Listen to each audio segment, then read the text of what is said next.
fatos e versões. O que vai impactar na sua vida agora no Café com Política. No Café com Política de hoje, a gente conversa com o deputado federal Aécio Neves, do PSDB. Olá, deputado, bom dia para o senhor.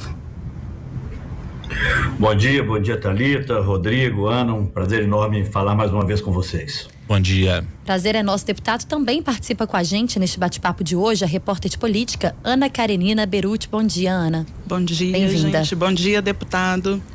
Deputado, nós vamos começar a falar com o senhor sobre a PEC da transição, né? Aprovada ontem aí no Senado, precisa de mais uma discussão, depois segue para a Câmara. Queria conversar com o senhor, saber a respeito de como que o senhor tem acompanhado a resistência de parte dos senadores, o que tem aí para que o senhor possa trazer para a gente. Há alguma coisa de bastidores que o senhor pode nos dizer?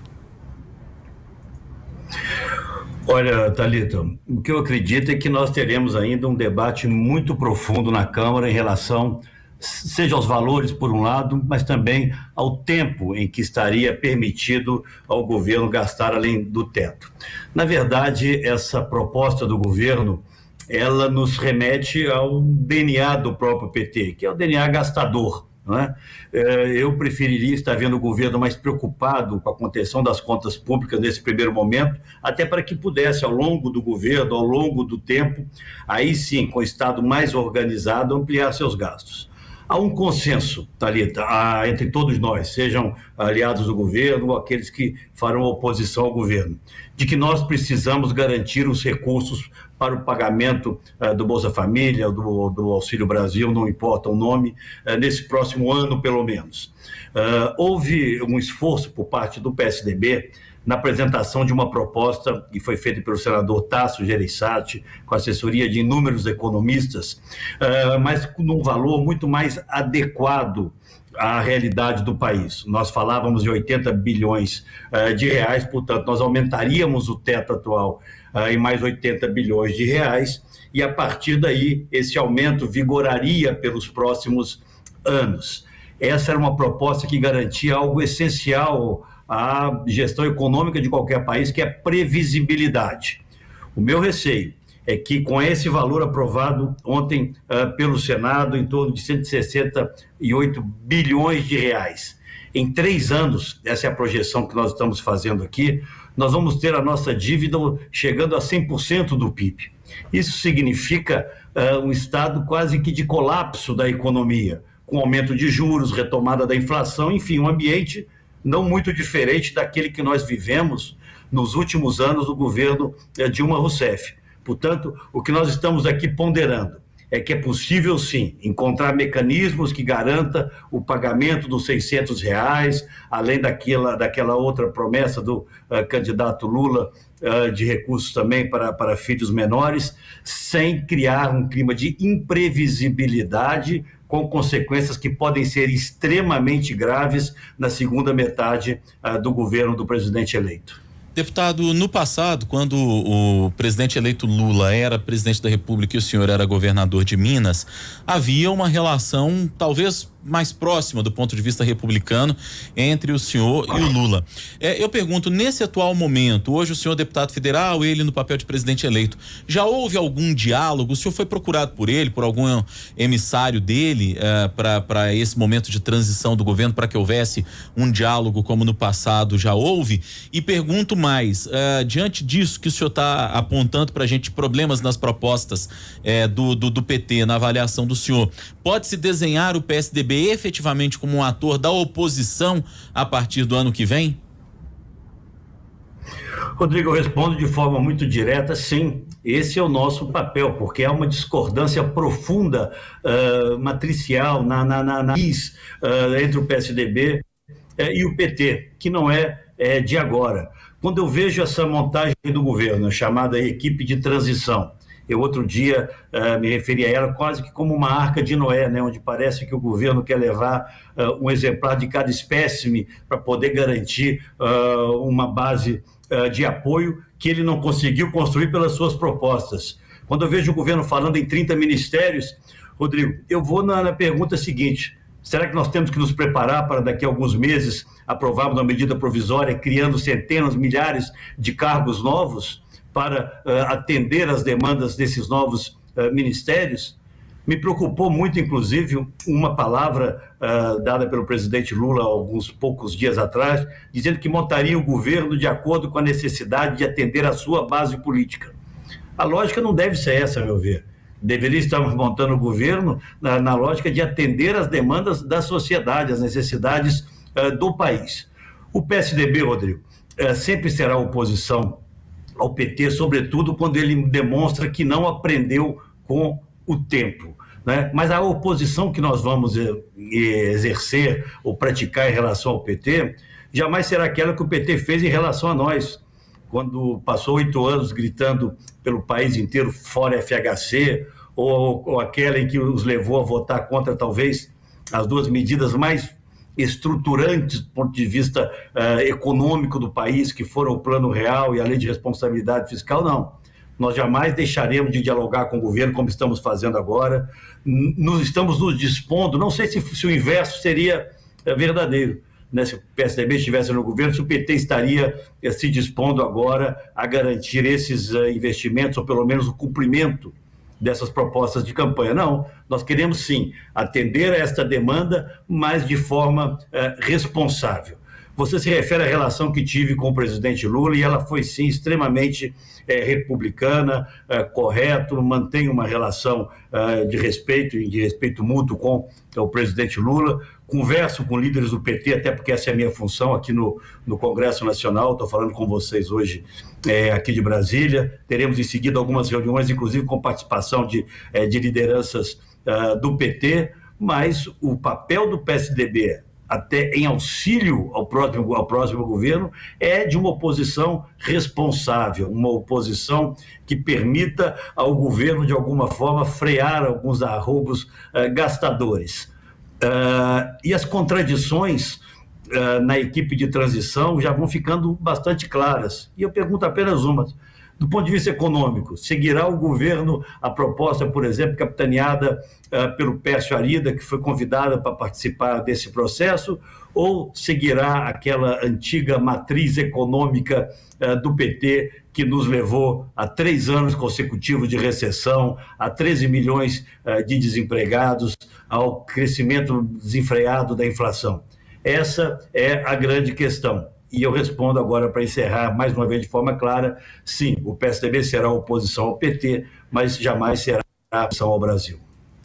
Agora, deputado, o PSDB vai ser oposição ao PT, ok, mas ele vai precisar de se fortalecer. E aí é o que vem na pergunta que eu quero te fazer a respeito da aliança, as alianças, né, que o PSDB está querendo fazer, a ampliação da federação que já existe com o Cidadania, e aí então conversa sobre a ampliação com a participação do Podemos e do PSC.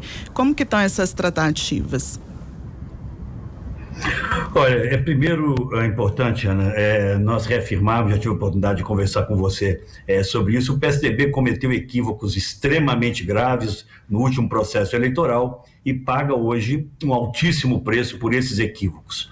Ao abdicarmos, ao abrirmos mão de lançar uma candidatura à presidência da República, que mesmo que não fosse vitoriosa, e olha que poderia até ter disputado um lugar no segundo turno, mas mesmo que não fosse vitoriosa, e nós tínhamos um candidato qualificado para esse momento, que era o governador reeleito do Rio Grande do Sul, Eduardo Leite, nós pelo menos teríamos aumentado, ampliado a nossa base, seja na Câmara, seja no Senado. Mas a direção do PSDB optou por privilegiar um projeto regional, o projeto de São Paulo, que infelizmente não teve sucesso, e o dano colateral foi realmente a diminuição da nossa presença na Câmara e no Senado. Mas, por outro lado, Ana, e olha que eu estou aqui no Congresso desde a primeira bancada do PSDB, o PSDB sempre foi um partido referencial no Congresso, independente do número de parlamentares, né? O nosso papel, o nosso vigor, a nossa força vai depender fundamentalmente da nossa capacidade de apresentarmos uma agenda para o país, uma agenda inovadora, né? Eu tenho dito que, além das conversas que estamos tendo com o Podemos, e há a possibilidade, sim, de ampliarmos a nossa federação hoje com cidadania, e essa semana mesmo algumas conversas estão ocorrendo. Nós temos o prazo aí até o final do mês de janeiro para consolidar isso. Eu diria que essa possibilidade é real, e lembrando ainda que o Podemos absorveu o PSC, tanto nos levaria aí a algo próximo de 40 parlamentares na Câmara. Mas mais do que isso, o PSDB deve estar determinado a fundar um novo centro inovador, um novo centro democrático que permita conversas, tanto com essa oposição mais irracível, essa oposição mais radicalizada que existirá no Brasil, né, mais à direita, quanto com o próprio governo. Eu vejo que esse é o papel do PSDB. Não queremos cargos em governo, devemos nos manter distante do governo para termos uma ação crítica no Congresso Nacional. Claro, quanto maior o número de parlamentares, mais força você terá.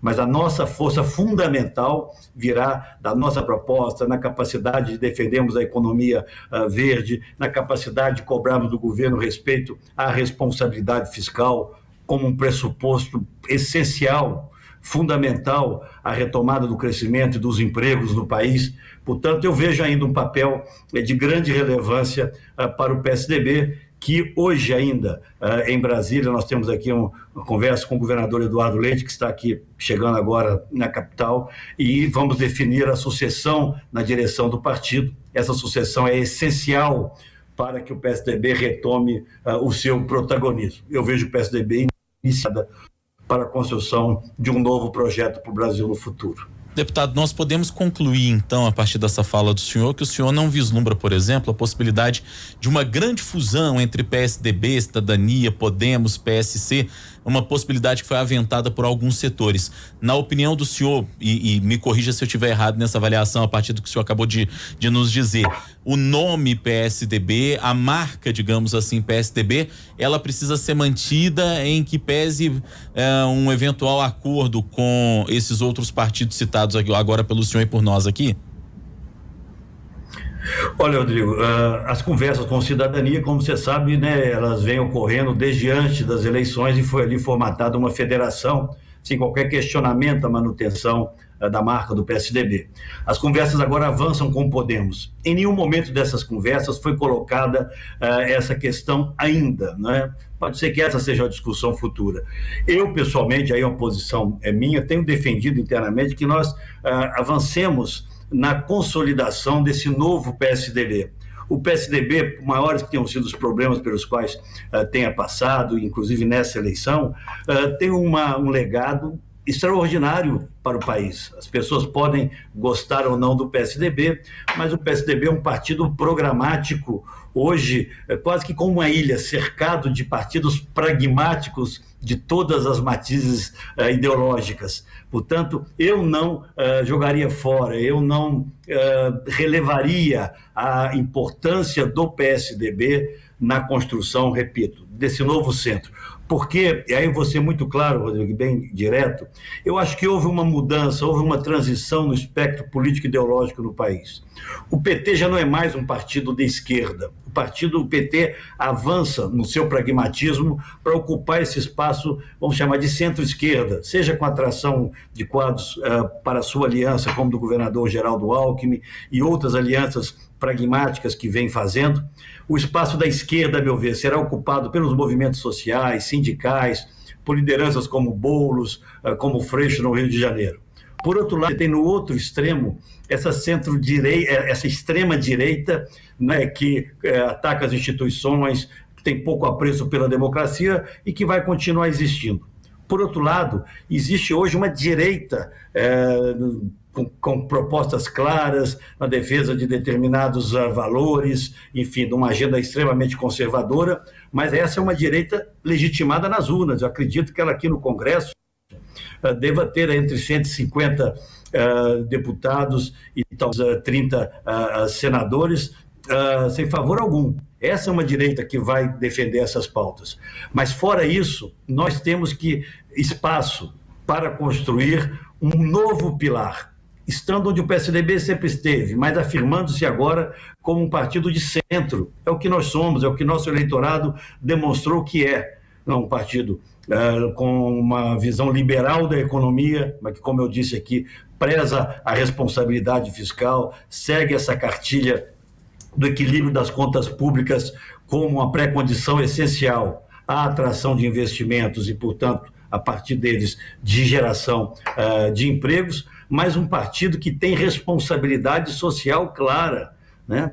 A matriz, o início, a origem desses programas sociais que hoje estão sendo discutidos, inicia-se no governo do presidente Fernando Henrique. O próprio Bolsa Família vem de uma junção do Bolsa Escola com Bolsa Alimentação na época. Então, é preciso que o PSDB demonstre que há espaço no Brasil para um partido moderno, como eu disse aqui, inovador, que defenda a economia verde, que tenha uma relação altiva com o mundo democrático, sem vieses radicais, ideológicos, que tanto o governo Bolsonaro, no extremo, quanto o governo Lula no outro, praticaram quando governaram o país. Portanto, eu tenho muito ânimo ainda em ajudar nesse rejuvenescimento, é o termo que eu estou usando agora, do PSDB, que tem um legado, mas também tem um futuro, e agora com a presença de Eduardo Leite na presidência, eu acredito que um futuro com boas e belas expectativas. Deputado, circulam informações de que a sua relação com o Eduardo Leite, presidente do PSDB, o senhor citou ele aí, não seria uma relação tão boa. Mas o senhor fala sobre ele, né? Citou o nome dele aqui agora com a gente. Eu queria saber, de fato, qual é essa relação e hoje. Por muito tempo, o PSDB sempre vinha vinculado ao nome Aécio Neves. Hoje, a gente percebe que Eduardo Leite também ganha uma proporção, tanto que ocupa um cargo importante hoje no partido e que foi cogitado, inclusive, para ser o candidato à presidência pela legenda. Eu queria fazer duas perguntas para o senhor. A primeira, em relação a isso, qual é, de fato, a sua relação com Eduardo Leite e hoje, na sua visão, quem é maior para o partido, Eduardo Leite ou Aécio Neves?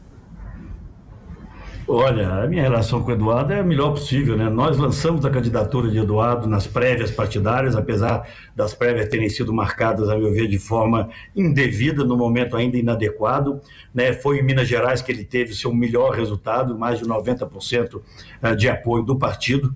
Não venceu as prévias porque houve um uso disseminado e condenável da máquina do governo de São Paulo para garantir ali a candidatura de João Dória, que causou graves prejuízos ao país. Converso com o Eduardo, né, semana, para não dizer diariamente, semanalmente. Hoje mesmo temos reuniões marcadas em Brasília. E acho que a política, Thalita, ela se renova, né, e triste daquele ator político que não compreenda isso, né?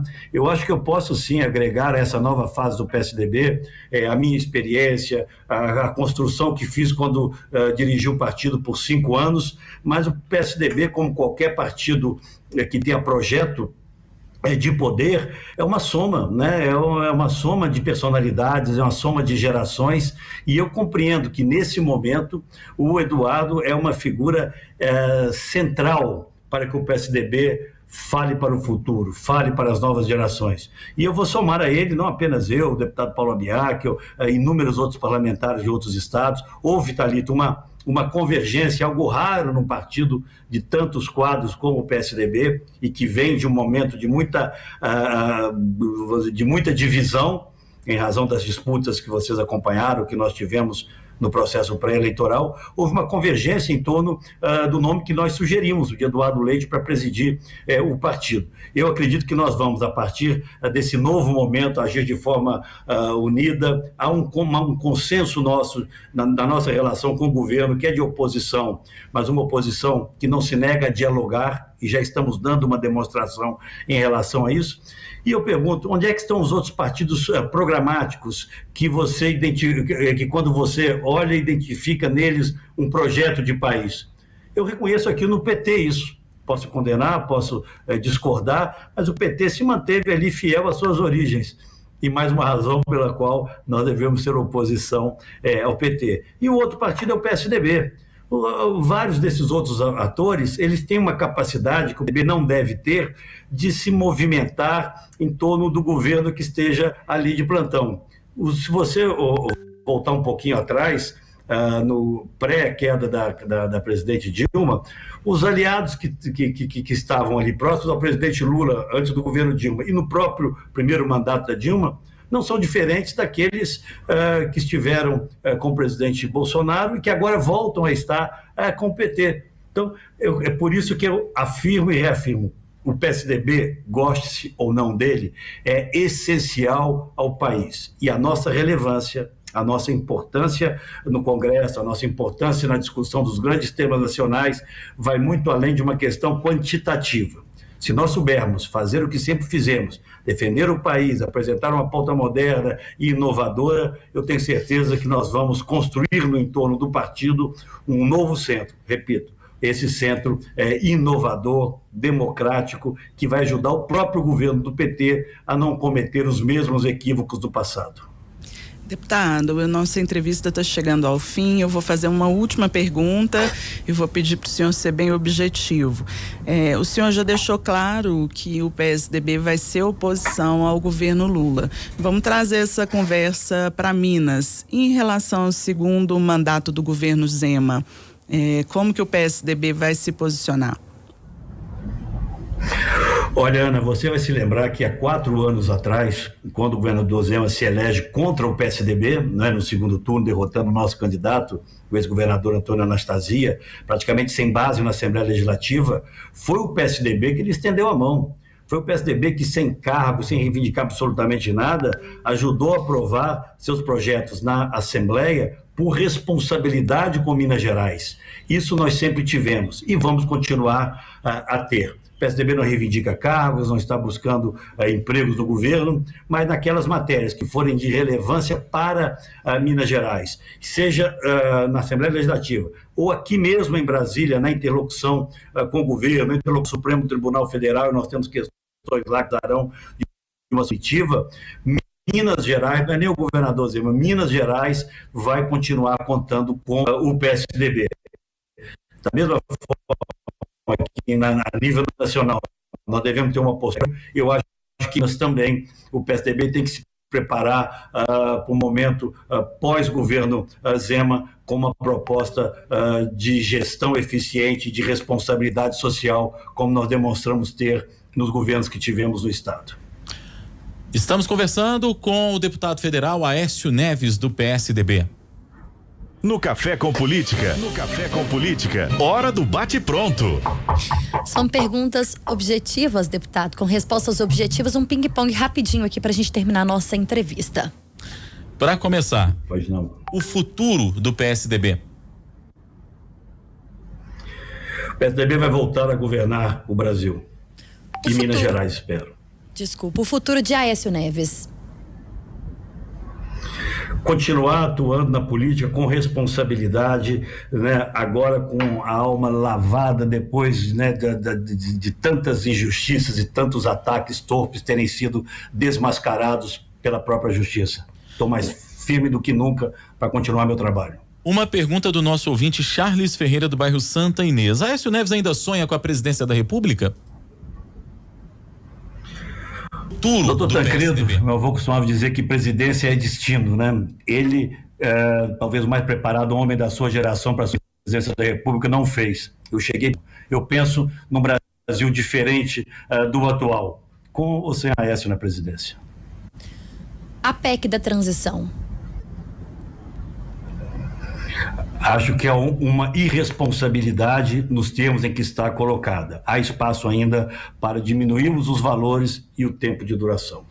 Deputado federal Aécio Neves, do PSDB, foi o nosso convidado de hoje aqui no Café com Política. Deputado, gostaria muito de agradecer a sua participação, a sua entrevista. Foi um prazer falar com o senhor mais uma vez. Obrigado, Rodrigo, Thalita, Ana e a todos os ouvintes. Um bom dia para todos e desejo também boas festas, que tenham um Natal com suas famílias e um ano de muitas realizações. Muito obrigado para o senhor também.